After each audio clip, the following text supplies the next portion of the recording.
इस वीडियो में हम बात करने वाले हैं जनजातीय गौरव दिवस, आदिवासी विद्रोह के नायक बिरसा मुंडा और भारतीय स्वतंत्रता आंदोलन में जनजातीय समाज का विद्रोह में भागीदारी के बारे में।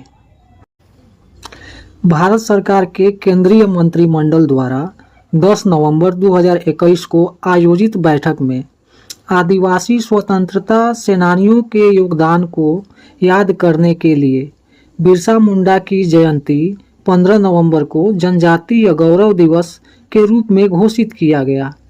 इस दिन को भारत के एक वीर स्वतंत्रता सेनानी बिरसा मुंडा को याद किया जाता है। बिरसा मुंडा एक भारतीय आदिवासी स्वतंत्रता सेनानी और मुंडा जनजाति के लोक नायक थे। उन्होंने ब्रिटिश राज के दौरान 19वीं शताब्दी के अंत में बंगाल प्रेसिडेंसी, जो कि अब झारखंड राज्य के रूप में है, में एक आदिवासी धार्मिक सहस्राब्दी आंदोलन का नेतृत्व किया, जिससे वह भारतीय स्वतंत्रता आंदोलन के इतिहास में एक महत्वपूर्ण व्यक्ति बन गए। भारत के आदिवासी उन्हें भगवान मानते हैं और धरती अब्बा के नाम से भी जाना जाता है। बिरसा मुंडा का जन्म 15 नवंबर 1875 के दशक में एक गरीब किसान परिवार में हुआ था। इनके पिता का नाम सुगना पूर्ति यानी सुगना मुंडा और माता का नाम कर्मी पूर्ति या फिर कर्मी मुंडा था। सालगा गांव में प्रारंभिक पढ़ाई के बाद वे चाईबासा विद्यालय में पढ़ने के लिए चले गए, जो कि एक ईसाई मिशनरी विद्यालय था। बिरसा मुंडा को उनके पिता ने मिशनरी स्कूल में यह सोचकर भर्ती किया कि वहाँ अच्छी पढ़ाई होगी, लेकिन स्कूल में ईसाईयत के पाठ पर जोर दिया जाता था और मिशनरी स्कूल में पढ़ने के बाद बिरसा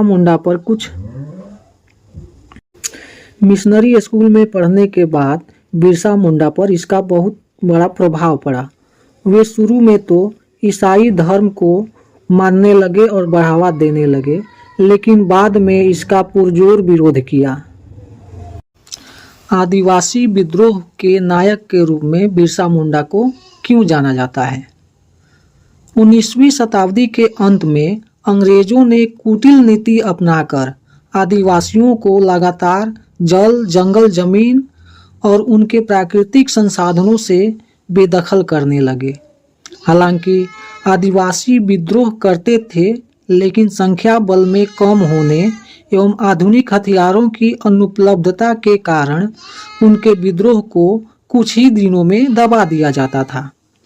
यह सब देखकर बिरसा मुंडा विचलित हो गए और अंततः 1895 में अंग्रेजों की लागू की गई जमींदारी प्रथा और राजस्व व्यवस्था के खिलाफ लड़ाई के साथ साथ जल, जंगल, जमीन की लड़ाई छेड़ दी।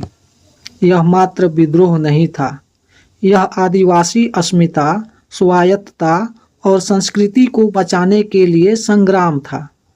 पिछले सभी विद्रोहों से सीखते हुए बिरसा मुंडा ने पहले सभी आदिवासियों को संगठित किया, फिर छेड़ दिया अंग्रेजों के खिलाफ महाविद्रोह, जिसको वहाँ के भाषा में उलगुलान कहा जाता है। मुंडा जनजाति, जो कि उस समय गरीब और आर्थिक रूप से पिछड़ी हुई थी, तो उनके पुनरुत्थान के जनक के रूप में बिरसा मुंडा उभरे। धीरे धीरे बिरसा मुंडा का ध्यान मुंडा समुदाय की गरीबी की ओर गया। आदिवासियों का जीवन अभावों से भरा हुआ था और इस स्थिति का फायदा मिशनरी उठाने लगे थे और आदिवासियों को ईसाईयत का पाठ पढ़ाते थे। कुछ इतिहासकार कहते हैं कि गरीब आदिवासियों को यह कहकर बरगलाया जाता था कि तुम्हारे ऊपर जो गरीबी का प्रकोप है वो ईश्वर का है। हमारे साथ आओ, हम तुम्हें भात देंगे, कपड़े भी देंगे। उस समय बीमारी को भी ईश्वरीय प्रकोप से जोड़ा जाता था। वह बिरसा मुंडा जो मिशनरी स्कूल में पढ़ने के कारण क्रिश्चियन कल्चर को मानने लगे थे। अब 20 वर्ष के होते होते बिरसा मुंडा वैष्णव धर्म की ओर मुड़ गए। जो आदिवासी किसी महामारी को दैवीय प्रकोप मानते थे, उनको वे महामारी से बचने के उपाय समझाते और लोग बड़े ध्यान से उन्हें सुनते और उनकी बातों को मानते थे। आदिवासी हैजा, चेचक, सांप के काटने, बाघ के खाए जाने को ईश्वर की मर्जी मानते थे, लेकिन बिरसा उन्हें सिखाते कि चेचक हैजा से कैसे लड़ा जाता है। वो आदिवासियों को धर्म एवं संस्कृति से जुड़े रहने के लिए कहते और साथ ही साथ मिशनरियों के कुचक्र से बचने की सलाह भी देते। धीरे धीरे लोग बिरसा मुंडा की कही बातों पर विश्वास करने लगे और मिशनरी की बातों को नकारने लगे। बिरसा मुंडा आदिवासियों के भगवान हो गए। अब उन्हें धरती अब्बा के नाम से जाना जाने लगा। लेकिन आदिवासी पुनरुत्थान के नायक बिरसा मुंडा अंग्रेजों के साथ साथ अब मिशनरियों की आंखों में भी खटकने लगे थे।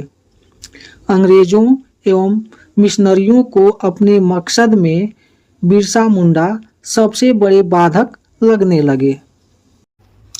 मिशनरियों ने छोटा नागपुर पठार के क्षेत्र में आदिवासी धर्मांतरण का जो सपना 19वीं शताब्दी में देखा था, उसमें बिरसा मुंडा का सबसे बड़े बाधक बने। षड्यंत्र कर 3 मार्च को बिरसा मुंडा को पकड़ लिया गया। इसमें उनके किसी अपने ने ही 500 रुपए की लालच में उनके गुप्त ठिकाने के बारे में प्रशासन को सब कुछ बता दिया। उनके साथ पकड़े गए लगभग 400 लोगों को कई धाराओं के अंतर्गत दोषी बनाया गया। बिरसा पकड़े गए, किंतु मई मास के अंतिम सप्ताह तक बिरसा और अन्य मुंडा वीरों के विरुद्ध केस तैयार नहीं हुआ था। क्रिमिनल प्रोसीजर कोड की बहुत सी धाराओं में मुंडा पकड़े गए थे, लेकिन बिरसा जानते थे कि उन्हें सजा नहीं होगी। 9 जून की सुबह सुबह उन्हें उल्टियाँ होने लगी। कुछ ही क्षणों में वो बंदी गृह में अचेत हो गए। डॉक्टर को बुलाया गया। उसने बिरसा मुंडा की नाड़ी देखी, वो बंद हो चुकी थी। इतिहासकार कहते हैं कि अंग्रेज जानते थे कि बिरसा मुंडा कुछ ही दिनों में छूट जाएंगे, क्योंकि उन पर लगाई गई धाराओं के अंतर्गत उनके ऊपर दोष साबित नहीं किया जा सकता। वो ये भी जानते थे कि